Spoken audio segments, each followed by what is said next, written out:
말씀은 요한계시록 3장 14절에서 22절까지입니다. 다 같이 합독하시겠습니다. 라오디게아 교회의 사자에게 편지하라. 아멘이시요 충성되고 참된 증인이시요 하나님의 창조의 근본이시니가 이르시되 내가 내 행위를 아노니 내가 차지도 아니하고 뜨겁지도 아니하도다. 내가 차든지 뜨겁든지 하기를 원하노라. 내가 이같이 미지근하여 뜨겁지도 아니하고 차지도 아니하니 내 입에서 너를 토하여 버리리라. 내가 말하기를 나는 부자라. 부유하여 부족한 것이 없다 하나 내 공고한 것과 가련한 것과 가난한 것과 눈먼 것과 벌거벗은 것을 알지 못하는도다. 내가 너를 권하노니 내게서 불로 연단한 금을 사서 부유하게 하고 흰옷을 사서 입어 벌거벗은 수치를 보이지 않게 하고 안약을 사서 눈에 발라보게 하라. 물은 내가 사랑하는 자를 책망하여 징계하노니 그러므로 내가 열심을 내라 회개하라. 볼지어다 내가 문 밖에 서서 두드리노니 누구든지 내 음성을 듣고 문을 열면 내가 그에게로 들어가 그와 더불어 먹고 그는 나와 더불어 먹으리라. 이기는 그에게는 내가 내 보좌에 함께 하여 주기를 내가 이기고 아버지 보좌에 함께 앉은 것과 같이 하리라. 귀 있는 자는 성령이 교회들에게 하시는 말씀을 들을지어다. 아멘. 할렐루야. 네, 시간 우리 앞뒤좌우로 한번 인사하고 말씀을 듣겠습니다. 이기고 승리합시다. 우리 서로 인사하시겠습니다. 이기고 승리합시다. 아멘. 오늘은 보좌에 함께 참여하는 교회라는 제목으로 함께 말씀을 나누기를 원합니다. 여러분, 소아시아 7교회 중에 우리가 마지막 교회, 오늘 라오디게아 교회에게 주시는 말씀을 통해서 우리에게 주시는 주의 음성을 듣고 이기고 승리하는 그런 복된 성도들, 우리 교회 되기를 바랍니다. 여러분, 라오디게아라는 이 소아시아에 위치해 있는 이 지역은 지금 터키의 남서쪽에 위치해 있는 도시입니다. 이 도시는 로마의 황제 안티오코스 2세가 이 도시를 건설하였고 이름을 자신의 아내의 이름을 따서 라오디게아라는 이름을 붙여서 도시의 이름이 전해지고 있습니다. 라오디게아 이 지역에는 아주 자랑할 만한 것들이 몇 가지가 있었습니다. 첫째는 금융이 매우 발전한 그런 도시였습니다. 즉 은행이 많이 있었다는 것이죠. 그 시대에 은행이 있었어요. 그 당시 소아시아의 모든 도시들 가운데 은금이 가장 많이 풍부했고 돈이 많은 도시가 바로 이 도시였습니다. 이 도시가 얼마나 돈이 많았느냐 하면 AD 61년경에 큰 지진이 나서 이 도시가 폐허가 되었음에도 불구하고 복구비가 엄청나게 드니까 로마의 황제가 복구비를 지원해 주겠다고 했음에도 불구하고 그것을 거절한 도시입니다. 그만큼 자체적으로 우리가 충분히 복구할 수 있다는 것이죠. 돈이 많았습니다. 둘째로 양모 산업이 매우 발달했다고 합니다. 매우 고급스러운 양모가 생산되어져서 이 라오디게아산 양모로 만든 옷은 명품 옷이었어요. 그래서 그 명품 옷을 걸치는 것이 자랑이었습니다. 뿐만 아니라 여러분, 로마인들을 보면은 이 겉옷이 어떤 식으로 통으로 되어져 있죠. 그걸 튜닉이라고 얘기하는데 이 라오디게아산 튜닉 트리미타가 매우 유명한 옷으로 자랑이 되고 또 로마인들이 선호하는 그런 라오디게아 산이 산 옷이라는 거예요. 그래서 명품 옷이 많이 생산되는 그런 곳이다. 그리고 또 하나 유명한 것은 의약품이었습니다. 아주 뛰어난 그 도시 안에 의과대학이 있었는데 많은 약들이 제조되었고 또 많은 사람들에게 알려졌답니다. 굉장히 발달한 의학 분야 중에서도 브리기안이라는 안약, 눈에 넣는 이 안약은 그 당시에 전 세계적으로 유명한 약이었다고 합니다. 그래서 많은 약들이 생산되고 의료기술이 발달되어져 있는 도시가 바로 라오디게아 교회죠. 라오디게아라는 도시죠. 네. 여러분, 어디에서 살고 싶습니까? 이러한 도시에 좀 살고 싶지 않습니까? 부유한 도시고 금융업이 발달되어 있고 명품 옷을 만들어내는 그런 도시고 또 여러분 또 명품 옷이니까 패션이나 이런 유행이 있겠죠. 문화가 발달되어져 있겠죠. 그리고 또 여러분 의료기술이 발달되어 있고 뛰어난 병원이 있고 치료약이 있고 뭐 이 정도 되면 분당 버금가는 그런 도시가 아닌가 이런 생각을 해봅니다. 근데 이 안약을 발달되어 있다고 그랬는데, 그래서 주님께서 라오디게아 성도를 향하여서 안약을 사서 발라라 라고 했던 말씀이 여러분 연결이 되어져 있는 거예요. 이 약이 유명하기 때문에. 사실은 세계적으로 좋다는 안약이 있지만 진짜 영혼의 눈을 뜰 수 있는 그런 약을 발라라 라고 주님께서 말씀하고 있는 것이죠.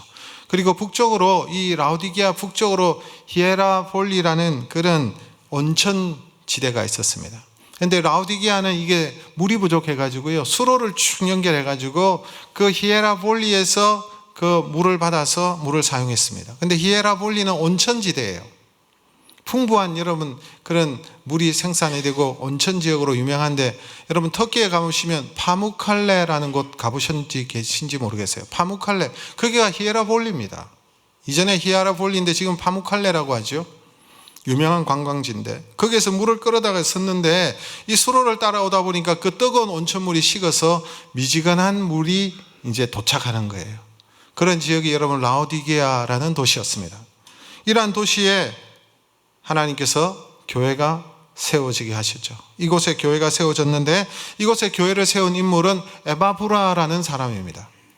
에바브라는 라오디게아, 골로새, 히에라폴리에 복음을 전하였고 교회를 세운 자로 알려지고 있습니다. 골로새서 1장 7절의 말씀을 우리 같이 한번 읽어보겠습니다.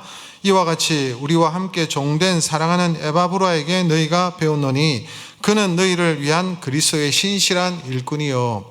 여러분, 그 소아시아의 에베소라는 교회를 우리가 살펴봤는데, 그 에베소 지역에서 3년간 목회를 했던 사람이 사도 바울이지 않습니까? 에베소 교회를 세웠고, 아마 에바브라가 이 사도 바울이 목회하는 그동안에 이곳에 와서 사도 바울을 통해서 복음을 듣고 예수를 영접하고 바울의 신실한 동력자가 되었습니다. 그 사람이 바로 에바브라였는데, 이런 신실한 믿음과 복음에 대한 열정을 가진 이 에바브라를, 이 에바브라의 고향이었던 골로새에 보내어서 그곳에서 복음을 전하고 교회가 세워진 것입니다. 골로새뿐만 아니라, 골로새 교회만 세워진 것이 아니라 인접한 라오디게아와 히에라폴리에도 교회가 세워져 이제 전해지고 있는 것입니다. 그런데 오늘 주님께서는 이 라오디게아 교회를 향하여 충격적인 말씀을 하십니다. 너무나 충격적입니다. 16절의 말씀 우리 같이 읽어보겠습니다. 네가 이같이 미지근하여 뜨겁지도 아니하고 차지도 아니하니 내 입에서 너를 토하여 버리리라. 뭐라고 말씀하시냐니까, 토하여 버리겠다. 라오디게아 교회를 향해서 토해내고 싶다라고 말씀하시는 거예요. 여러분, 어떤 경우에 여러분 토하고 싶습니까?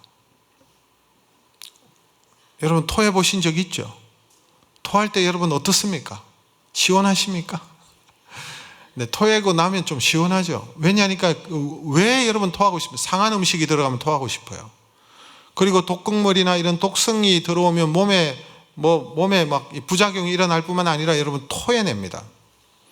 그런데 이 교회인데, 라오디게아 교회를 향해서 주님께서 토하고 싶다 그러는 거예요. 내가 토해서 뱉어버리고 싶다라고 말씀하는, 여러분 얼마나 충격적인 말씀입니까? 칭찬은 한 군데도 없어요. 다른 교회를 보면 칭찬도 하시고 책망도 하시는데 라오디게아는 칭찬이 없어요. 왜 주님께서 이 교회를 향해서 이렇게 말씀하셨을까요? 라오디게아 교회는 지금 매우 심각한 상황에 빠져 있다는 것을 알 수가 있습니다. 여러분, 주님께서 라오디게아 교회에 말씀하시는데 어떤 모습을 가지시고 말씀합니까? 각 교회마다 주님께서 나타나신 모습이 다르죠.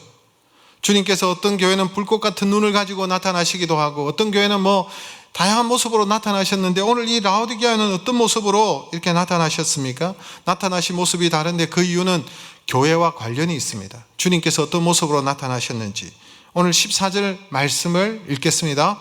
라오디게아 교회 사자에게 편지하라. 아멘이시요 충성되고 참된 정인이시요 하나님의 창조의 근본이신 이가 이러시되, 예수님을 참된 정인이라고 표현하고 있습니다. 그러면서 예수님은 아멘이시요 충성되시다라고 말하고 있어요. 여러분, 주님을 향해서 아멘이시요, 아멘이란 뜻이 무엇입니까? 참으로 진실하십니다라는 뜻이 아멘입니다. 주님을 향해서 참으로 진실하신 분이십니다. 주의 말씀은 진리요 주님은 신실하십니다, 이 뜻이에요. 그리고 충성되시다라고 말씀하십니다. 우리 주님은 정말 진실하시고 충성되셨죠? 하나님께서 주신 그 사명을 끝까지 감당하시고 십자가에서 우리를 위해서 여러분 피 흘리시고 모든 몸에 진액을 쏟으시고 한 방울까지 다 쏟으시고 마지막에 하신 말씀이 다 이루었다라고 말씀하셨잖아요. 그만큼 여러분 우리 주님께서 진실되시고 충성되신 분이시기 때문에 주님을 향해서 아멘이시다라고 그렇게 말씀하고 있는 거예요. 그리고 예수님이 또 어떤 분이냐라고 보니까 하나님의 창조의 근본이시다라고 말하고 있습니다. 하나님의 창조의 근본이다. 사실 이 표현 때문에 이단들은 예수님께서 처음 창조된 피조물로 그렇게 주장합니다. 그건 뭘 모르고 하는 소리죠. 예수님이 제일 먼저 창조되었고 그 다음에 다른 피조물들이 창조되어졌다. 그래서 창조물에 불과하다. 그렇게 이단들이 가르치죠. 엉터리로 가르치는 거예요. 요한계시록을 기록한 사람이 누굽니까? 사도 요한, 예수님의 제자 중에 요한이죠. 요한이 또 기록한 서신들이 있는 요한 1, 2, 3서를 요한이 또 기록하였고 서신으로 편지를 보내었죠. 그리고 요한복음을 또 이렇게 기록했는데 요한복음에 보면 예수님에 대해서 이런 말씀이 있습니다. 요한복음 1장 3절 말씀 같이 읽습니다. 만물이 그로 말미암아 지은 바 되었으니 지은 것이 하나도 그가 없이는 된 것이 없느니라. 세상의 모든 만물이 모든 피조물이 존재하는 모든 것이 창조의 근원 되신 주님으로부터 나왔다라고 말하고 있죠. 주님으로부터 말미암아 지은 바 되었으니라고 말하고 있는 것입니다. 창조의 근본이라는 말은 이 세상에 존재한 모든 것은 창조의 근원 되신 그리스도와 관계가 있다라는 거예요. 예수님이 피조물이 아니에요. 예수님이 모든 만물을 창조하셨다라고 말하고 있죠. 만물이 그로 말미암아, 그가 바로 예수님을 말하는 것인데 이 창조의 근원 되시다는 표현인 거예요. 창조의 근본 되신 분이다. 이 말은 하나님의 창조의 첫 작품이다. 이렇게 해석하는 엉터리 해석이죠. 이 세상에 존재한 모든 만물들은 그리스도와 관계가 있습니다. 왜? 그리스도께서 지으셨기 때문에. 이 세상에 존재하는 모든 피조물은 주님과 관계가 있어야만 존재할 가치가 있는 거예요. 주님과 관계가 없으면 그것은 가치가 없다는 거예요. 주님으로부터 나왔으니까 주님과 관계가 있고 주님으로부터 여러분 가치를 부여받은 것입니다. 모든 피조물이 다 그렇다면 하물며 교회의 주인 되신 분이 예수 그리스도요, 교회의 머리 되신 분이 예수 그리스도신데 교회가 머리 되신 그리스도와 상관이 없으면 그 교회는 아무 설모짝이 없는 기관이 될 것입니다. 주님이 라오디게아 교회에 왜 아멘이시오 충성이신 주님이 나타나시고 그런 모습으로 나타나시고 모든 하나님의 창조의 근본이시니가 가라사대 모든 만물을 창조하신 주님, 근원 되신 주님의 모습으로 나타나시는 이유가 뭐냐 하니까 여러분 교회의 머리 되신 예수 그리스도와 상관없는 모습을 지금 라오디게아 교회가 하고 있기 때문에 그런 것입니다. 교회가 진정으로 주님의 다스림을 받지 않는 거예요. 분명히 교회인데 주님과 아무 상관없는 모습으로 지금 서 있다는 것입니다. 예배를 드리고 여러 가지 행사를 하고 많은 일들을 하고 있는 것처럼 보이지만 진실됨이 없고 충성됨이 없고 주님과 상관없는, 주님과 관계가 없는 그러한 모습으로 주님께서 보실 때는 그런 모습인 거예요. 그래서 가정스러운 거예요. 역한 거예요.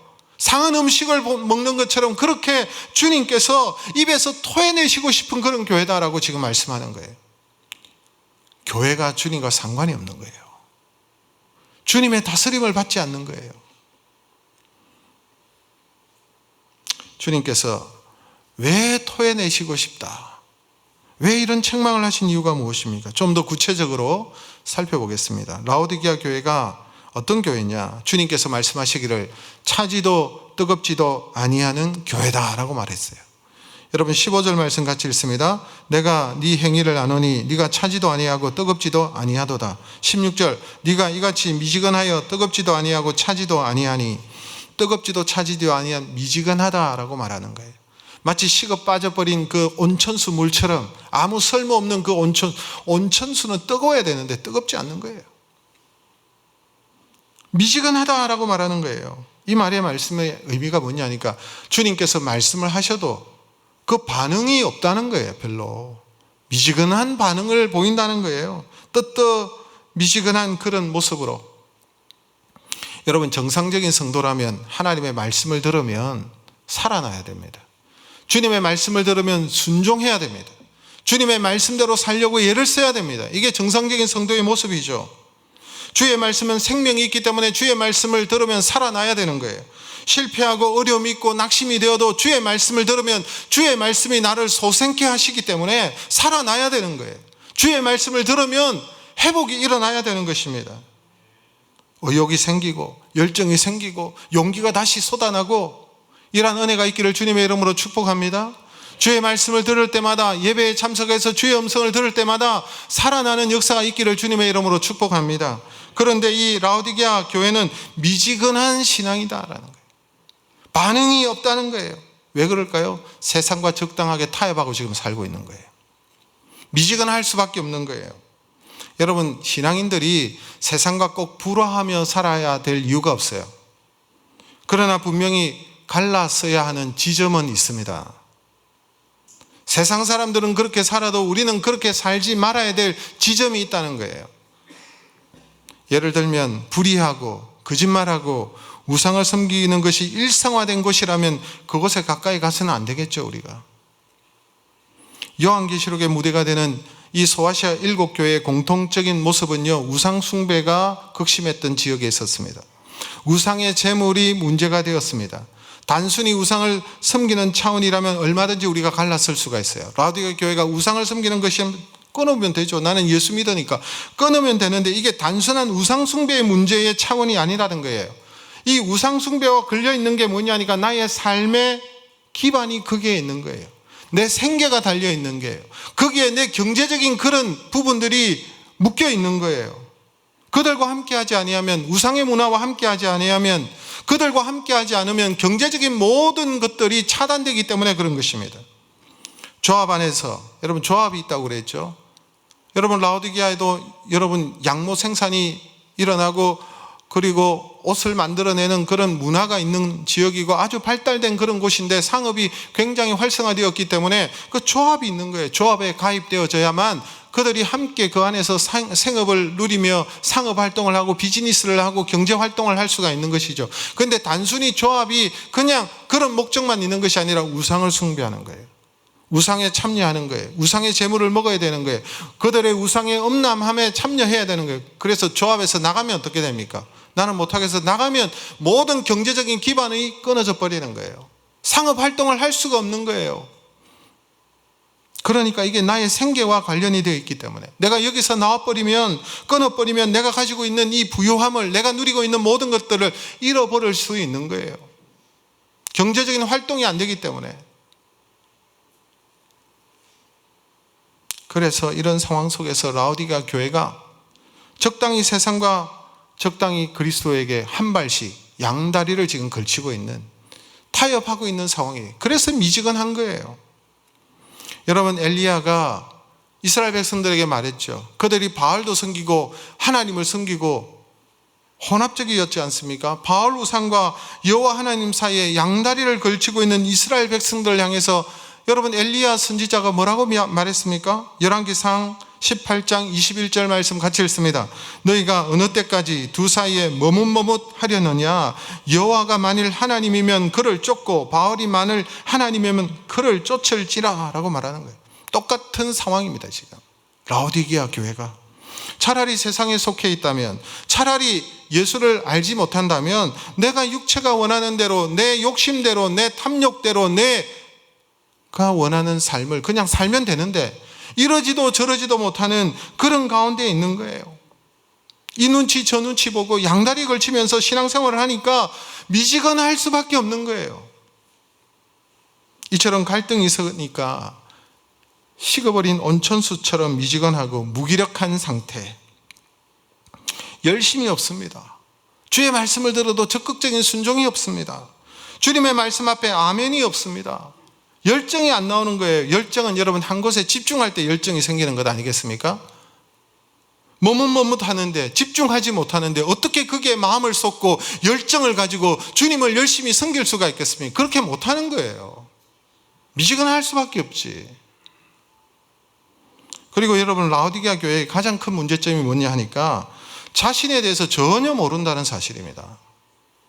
여러분 17절 말씀을 같이 읽겠습니다. 네가 말하기를 나는 부자라 부유하여 부족한 것이 없다 하나 내 공고한 것과 가련한 것과 가난한 것과 눈먼 것과 벌거벗은 것을 알지 못하는도다.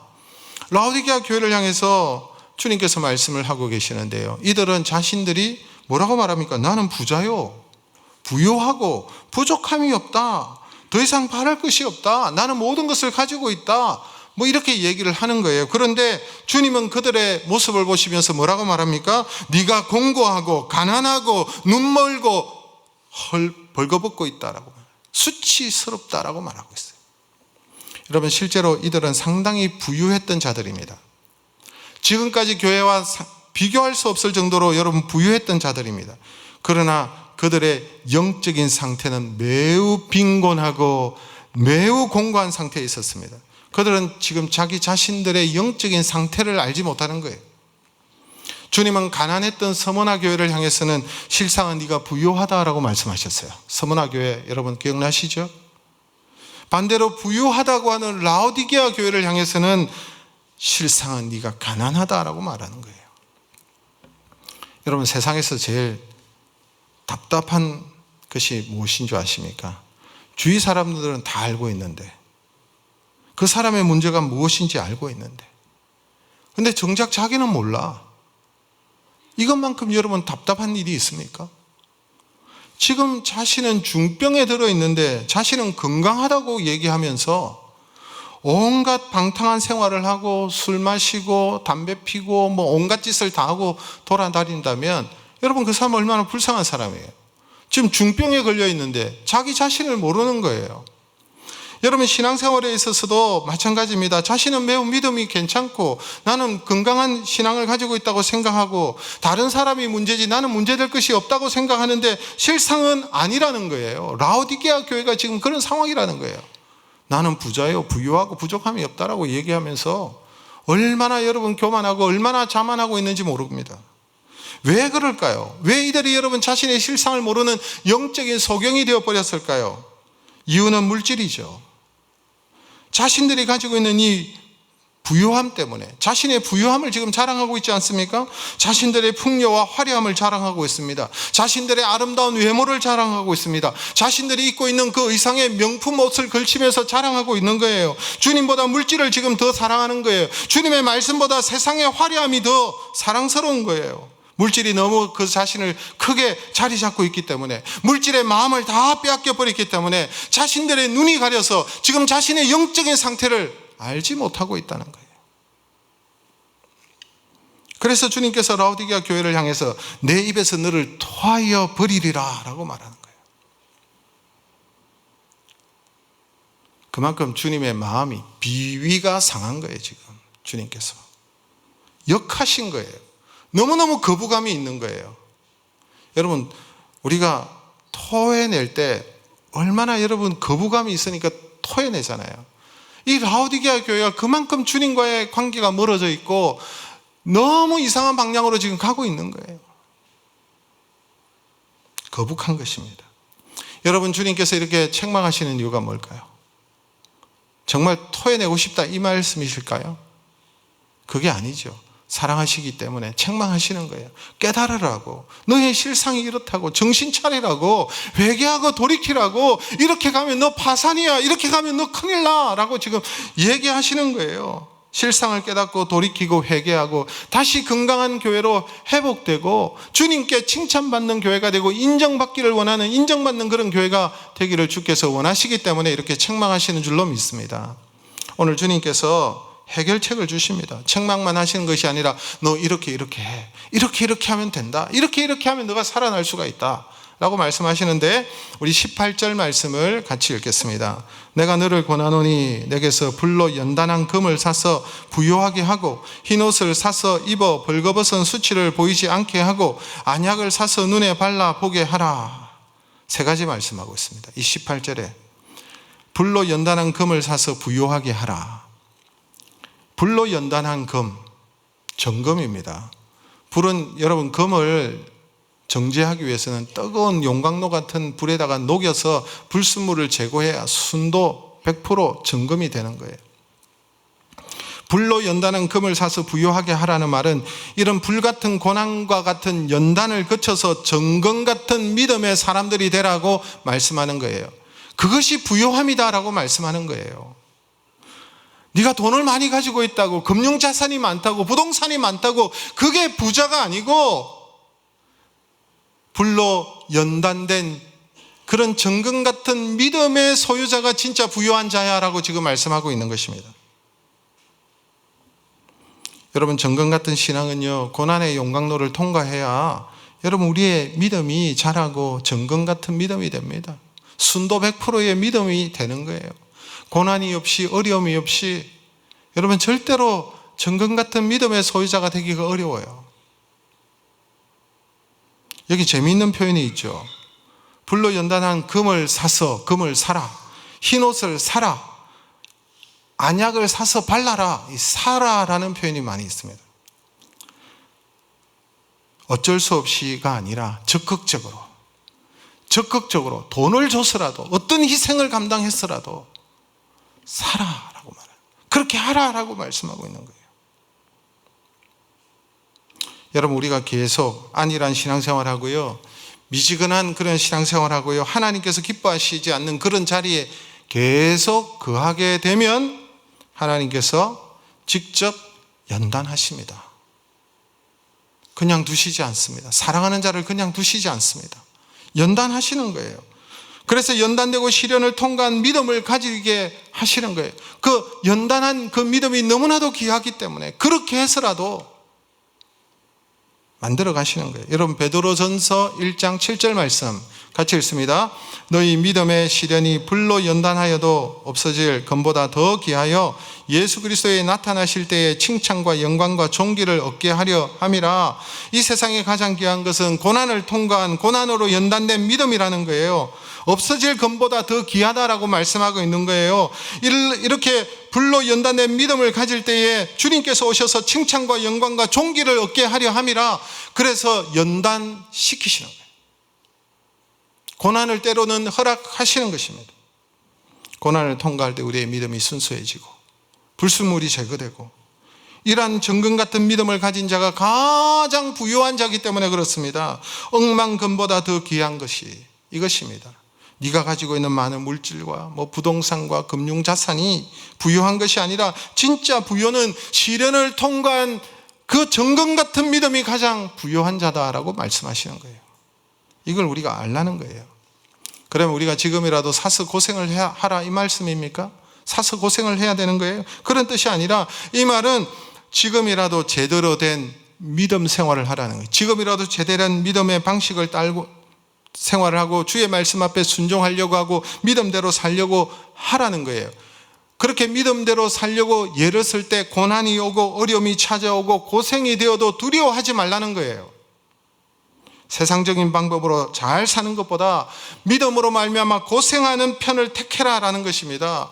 결국 진정한 부요를 얻게 되는 것이 이것이기 때문에 세상에서 잠시 잠깐 어려움 당하고 좀 경제적으로 손해를 본다 할지라도 내 믿음 때문에 그렇게 되면 오히려 그것이 너에게 부요함이다라고 말씀하는 거예요. 말씀을 지키기 위해서 고생하고 손해보고 몸부림치면 부요해지는 거예요. 주님 앞에서. 그럴 때 기도의 응답을 체험하게 되고 부유하신 하나님의 은혜가 넘치는 거예요. 여러분, 이 세상에 가장 부유하신 분이 누굽니까? 온 우주 만물의 주인이 누구십니까? 가장 부유하신 분이 주님이신 거예요. 믿음으로 인하여 고난받는 것을 싫어하는 사람들은 세상적인 방법으로 세상 앞에 양다리를 걸치면서 손해보지 않으려고 하면서 그래서 부와 기를 잠시 누릴지는 모르겠지만 결국은 여러분 자신이 책임져야 되는 거예요.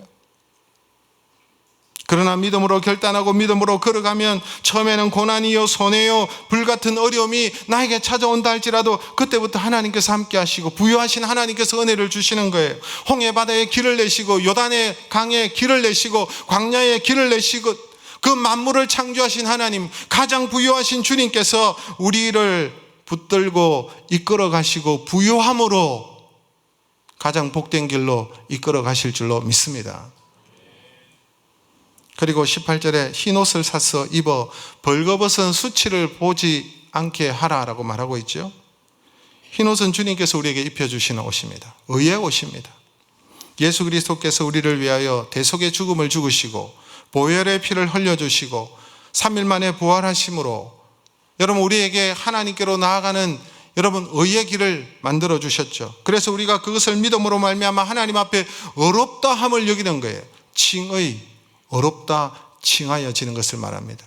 그것이 바로 주께서 우리에게 입혀주신 의의 옷입니다. 우리의 행위로는 그 옷을 입을 수가 없어요. 그래서 여러분 우리는 용서받은 의인으로서 주님께서 입혀주신 의의 옷을 입고 있는 것입니다. 그러나 때로는 우리가 연약하고 우리가 불순종하고 또 유혹을 받아서 넘어지기도 하고 주께서 입혀주신 이 거룩한 흰옷이 때로는 더러워지기도 하고 오물이 묻기도 하고 하는 거예요. 그래서 어떻게 해야 되겠습니까? 말씀의 거울에 자신을 비추어서 내가 무엇이 어디가 더러워졌는지 깨닫고 회개하고 돌이키는 삶을 사는 것이 바로 이 내용입니다. 그래서 여러분 주의 보혈 앞에서 다시 세탁하는 거예요. 회개하는 거예요. 다시 씻는 거예요. 그런데 라오디게아 교회는요, 아직 흰옷을 입지 않는 자들이 많았어요. 겉으로 보기에는 믿는다고 하고 흰옷을 입고 다니는 것처럼 보이지만 사실은 제대로 주님을 영접하지도 않고 여전히 벌거벗은 상태로 수치스러운 모습으로 그렇게 살아가는 사람들이 많았어요. 겉으로 보면 예수 믿는 사람인데 진짜 예수 믿는 사람이 아니야. 의의 옷을 입고 있지 않는 거예요. 흰 옷을 입고 있지 않는 거예요. 그래서 속히 복음을 받아들이고 주님을 영접해야 된다는 말씀이기도 합니다. 또한 흰 옷을 입고 있는 자들, 흰 옷을 입고 있는 자들도 죄로 말미암아 더러워졌다면 속히 주의 보혈로 씻음을 받고 다시 여러분 주께서 입혀주신 이 의의 옷이 더럽혀지지 않도록 거룩한 삶을 살도록 돌이키고 회개하고 다시 정결한 그런 삶을 살기로 주께서 지금 촉구하고 계신 거예요. 흰옷을 사서 입어라. 이 말이 그 말이에요. 그리고 안약을 사서 눈에 발라보게 하라 그랬어요. 왜냐하면 영적인 소경이니까 배는 게 없어요. 그렇지 않습니까? 소경이에요 지금 영적인. 그래서 보질 못하니까 봐야 되잖아요. 안약을 사서 발라라고 주께서 말씀하는 거예요. 이 안약이 여러분 무슨 안약입니까? 우리가 발라야 될 안약은 바로 하나님의 말씀입니다, 여러분. 말씀이 안약이에요. 말씀의 안약을 발라야 눈을 뜹니다. 분별력이 생깁니다. 깨닫게 되는 것입니다. 영적인 눈을 뜨게 되는 것입니다. 말씀 앞에 겸허히 우리 자신을 돌아보아야 되는 거예요. 그래서 말씀을 안약을 바르면 보이는 거예요. 깨닫게 되는 거예요. 자신의 모습을 실상을 알게 되는 거예요. 말씀의 빛에 비추어서 우리의 삶을 보고 바로잡고 자신의 삶을 고쳐가라라고 말하는 거예요. 육신의 눈으로 보이지는 않지만 말씀의 안약을 바르면 영적인 눈이 열려서 보고 깨닫고 어떻게 살아야 될지를 알게 되는 거예요. 자신의 실상을 알기 때문에. 주께서 말씀하시죠. 그리고 주님께서 라오디게아 교회에 정말 원하시는 것이 한 가지 더 있습니다. 그게 바로 20절의 말씀입니다. 20절 말씀 같이 읽습니다. 볼지어다 내가 문 밖에 서서 두드리노니 누구든지 내 음성을 듣고 문을 열면 내가 그에게로 들어가 그로 더불어 먹고 그는 나와 나로 더불어 먹으리라. 라오디게아 교회는요, 주님과 좀 상관없는 삶을 살았어요. 주님이 지금 문 밖에 서 있는 거예요. 계속 주님께서 두드리십니다. 노크하시는 거예요. 문을 열라고 노크하시는 거예요. 왜 노크하시는 줄 아십니까? 나와 더불어 먹자라고 말씀하시는 거예요. 너는 나로 더불어 먹고 주님을 영접한 그는 주와 더불어 먹는 거예요. 그런데 라오디게아 교회는 이 사실을 모르는 거예요. 주님께서 문 밖에서 계속 두드리고 계시는데도 계속 두드리시는데도 모르는 거예요. 왜 모르는 줄 아십니까? 세상의 재미에 빠진 거예요. 그 물질의 부유함 때문에 주님의 두드림을 모르는 거예요. 너무나도 분주하게 자신이 해야 할 일들에 사로잡혀서 주님과의 상관없는 삶을 다 사는 거예요. 주님과의 교제가 없는 거예요. 교통함이 없는 거예요. 주님을 늘 문 밖에 세워놓고 기다리게 만드시는 거예요. 그런데 여러분, 우리가 이 세상에서 우선적으로 해야 할 일이 무엇입니까? 하나님과 주님과의 친밀한 교통과 교제입니다. 주님과 교제가 없을 때 사랑이 식고 관계가 소원해지고 주님과 점점점 멀어지고 5년이 지나도 주님께서 문 밖에 있는 거예요. 신앙생활을 했는지 10년이 돼도 여전히 주님은 밖에 있어요. 주님께서 놓고 하시는 거예요. 그렇게 살지 말고 나와 더불어 먹고 살자라고 말해요. 나와 더불어 먹자고. 주님의 식탁에, 그 풍성한 식탁에 우리를 초청하고 계신 것입니다. 여기서 함께 나누어 먹는 식사는요, 원어로 보면 데이프노온이라는 식사입니다. 데이프노온이라는 식사는요, 급히 먹는 식사가 아니에요. 길가이나 광장에서 여러분 지나가다가 먹는 식사가 아니에요. 몸과 마음이 안식과 행복을 누리면서 기쁨과 즐거움 속에서 먹는 아늑하고 평화로운 풍성한 식탁입니다. 풍성한 식탁, 풍성한 시간을 가지고 주님과 함께하는 애정의 식사가 바로 이 데이프노온이라는 거예요. 주님께서 그렇게 하자라는 것입니다. 이 말이 무슨 의미입니까? 주님과 교제하고 교통하고 친밀하자라고 말씀하는 거예요. 주님과 관계없는 삶, 쓸모짝이 없는 삶이에요. 교회는 교회인데 그리스도와 관계가 없어요. 주님과 관계를 맺지 못해요. 주님이 교회의 머리 되시는데, 주님이 교회의 주인이신데 아무 상관이 없는 거예요. 그래서 주님께서 말씀하시는 거예요. 라오디게아 교회는 세상의 물질과 세상의 재미에 빠져서 세상의 마음이 다 팔렸습니다. 그래서 상에서 떨어지는 부스러기로 배를 채우면서도 자기가 마치 부자요, 부족함이 없다고 얘기하고 있습니다. 실상은 벌거벗은 모습으로 있는데, 누더기를 걸치고 있는데 명품 옷을 걸쳤다고 자신이 부유하고 자신의 외모를 자랑하고 있는 거예요. 빨리 문을 열고 주님을 모셔야 되는 거예요. 주님을 모시고 풍성한 은혜를 누려야 되는 것이죠. 풍성한 식탁을 나누어야 되는 거예요. 왕의 식탁을 누리면 되는 것입니다. 그 주님과 교제가 일어났을 때 우리의 삶을 보장해 주시고 우리를 인도해 주시고 만물의 주인 되신 부유하신 주님께서 우리의 삶을 복된 길로 이끌어 주실 줄로 믿습니다.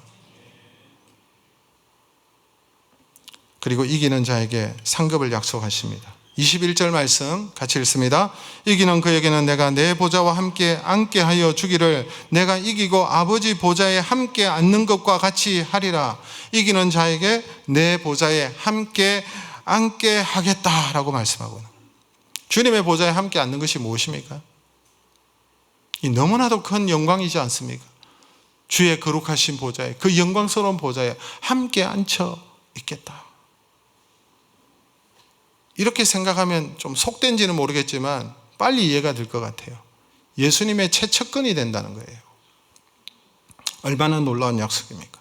주님의 보좌에 같이 앉는 거예요. 그만큼 영광스러운 거예요. 세상에 조금 높은 사람들의 측근만 되어도 뭐 대통령실과 조금만 뭐 관련이 있어도 목에 힘주고 얼마나 그렇게 목에 힘이 들어갑니까? 예수님의 측근이 된다는 게 얼마나 여러분 복된지 몰라요.